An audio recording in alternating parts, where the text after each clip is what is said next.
Bismillahirrahmanirrahim. Assalamualaikum warahmatullahi wabarakatuh. Halo semuanya, perkenalkan nama saya Anda Fauzia, NIM 12370101024. Di sini saya akan menjelaskan mengenai sumbangan Islam terhadap sains. Mari kita simak. Di sini kita akan membahas tentang sumbangan Islam terhadap sains. Di sini ada 6 kategori. Yang pertama itu ada kedokteran, fisika, mata atau optik, ada arsitektur, geografi, dan terakhir yaitu ada falak. Yang pertama itu ada kedokteran. Definisi dan keistimewaannya, yang pertama, kedokteran Islam bukan hanya tentang diagnosa dan pengobatan, tapi juga pencegahan dan pemeliharaan kesehatan. Yang kedua, menekankan pada metode eksperimen dan pengaruhnya pada praktik kedokteran. Lalu yang ketiga itu memberikan panduan untuk pola hidup sehat. Lalu di sini ada kontribusi kedokteran Islam. Yang pertama itu mempengaruhi perkembangan kedokteran modern secara signifikan. Yang kedua itu memberikan banyak penemuan dan kontribusi penting dalam berbagai bidang medis. Nah, yang terakhir ini yaitu menekankan pada etika dan moral dalam praktikum kedokteran. Selanjutnya itu ada tokoh-tokoh penting. Yang pertama itu ada Abu Bakar Ar-Razi, yaitu bapak kedokteran muslim terkenal dengan karya dalam berbagai bidang kedokteran. Yang kedua yaitu ada Ali bin Isa Al-Kahal, yaitu ahli mata ternama dengan karyanya At-Tarzikroh yang menjelaskan 130 macam penyakit mata. Lalu yang ketiga itu ada Abu Rushid Ad-Jahrawi, yaitu penemu alat-alat bedah dan pelopor teknik pembedahan modern. Lalu yang terakhir yaitu ada Ibnu Sina, yaitu dokter muslim yang sangat berpengaruh dalam penemuan di bidang penyakit radang, jantung, bakteri, kanker, dan gigi. Yang kedua ini yaitu ada fisika. Cakupan fisika yaitu yang pertama, fisika Islam mempelajari segala sesuatu yang berubah di alam, termasuk penciptaan dan kehancurannya. Yang kedua, lebih berkembang dibandingkan sains lainnya, mengikuti ajaran Aristoteles. Yang ketiga yaitu pertanyaan yang dibahas, bentuk dan materi, kemungkinan dan kenyataan. Lalu ada kontribusi fisikawan muslim. Yang pertama itu menemukan teori baru seperti hukum gerakan, hukum Clausius, dan hukum gratifikasi. Yang kedua, mengembangkan timbangan dan persamaan yang digunakan di masa kini. Yang ketiga, menemukan teori materi dan gerakan yaitu dinamika dan ilmu hidrolika yang mendahului teori Kale, Pascal, dan Robert Fowler. Yang terakhir ini memiliki keutamaan dalam penemuan kaidah atau rumus pergerakan dan daya tarik gratifikasi.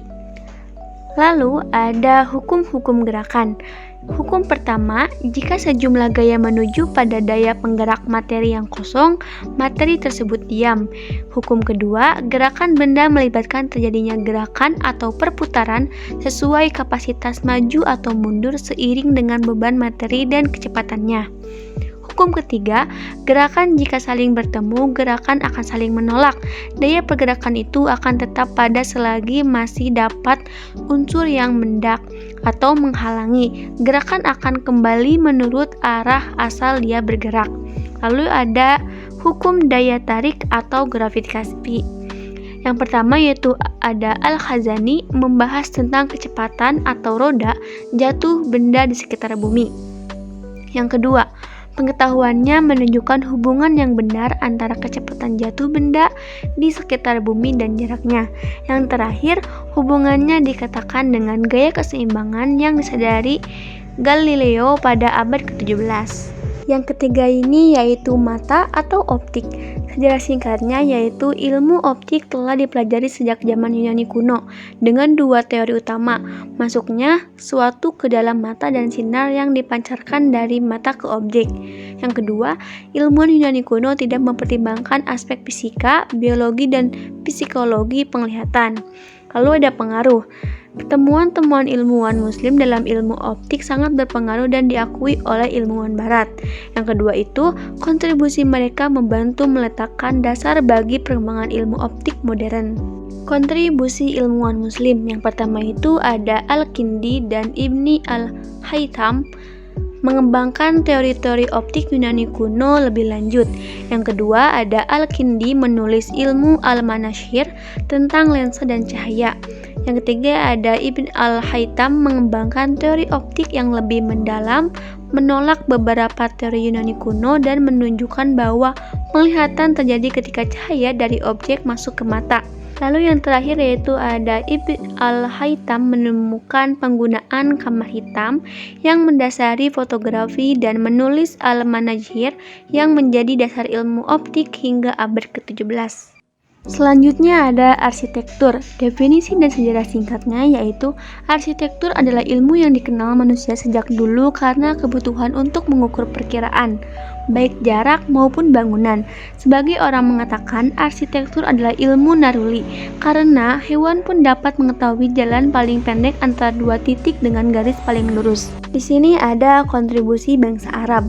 Penggunaan angka 0 pada angka 10, 20 dan seterusnya adalah bidang arsitektur. Lalu ada penemuan Musa bin Syakir. Musa bin Syakir ada dalam Lalu di sini ada kontribusi bangsa Arab. Penggunaan angka 0 pada angka 10, 20 dan seterusnya dalam bidang arsitektur. Lalu di sini ada penemuan Musa bin Syakir. Musa bin Syakir dalam bukunya Markifah al-Asy'ari wal al-Hibah wa al-Qaroyah menunjukkan penggunaan panjang, lebar dan tebal dalam membangun sebuah bentuk tertentu. Selanjutnya yaitu ada geografi. Secara singkatnya yaitu geografi merupakan ilmu yang lahir sebelum Islam. Penemuan Muslim bahwa bumi adalah bulat sepertinya yang disinggung dalam Al-Quran, misalnya surah An-Nazi'at dan Az-Zumar. Lalu ada kontribusi ilmuwan Muslim. Abu Ali al-Muraqishi meletakkan garis-garis panjang dan garis-garis lebar pada peta untuk mengetahui waktu yang sejajar dengan tempat bumi yang berada untuk melaksanakan sholat. Yang kedua, Yakut al-Hamawi menulis ensiklopedia yang berisi ilmu ekonomi dalam sekte geografis manusia dan ilmu sejarah. Nah, yang terakhir itu ada falak. Pentingnya ilmu falak. Ilmu falak penting bagi kaum muslim untuk menentukan waktu sholat, arah kiblat, atau awal Ramadan dan haji, sesuai dengan kondisi geografis dan perubahan musim. Hal ini berdasarkan ayat Al-Quran yang memperhatikan ilmu astronomi dan alam semesta untuk kebutuhan manusia.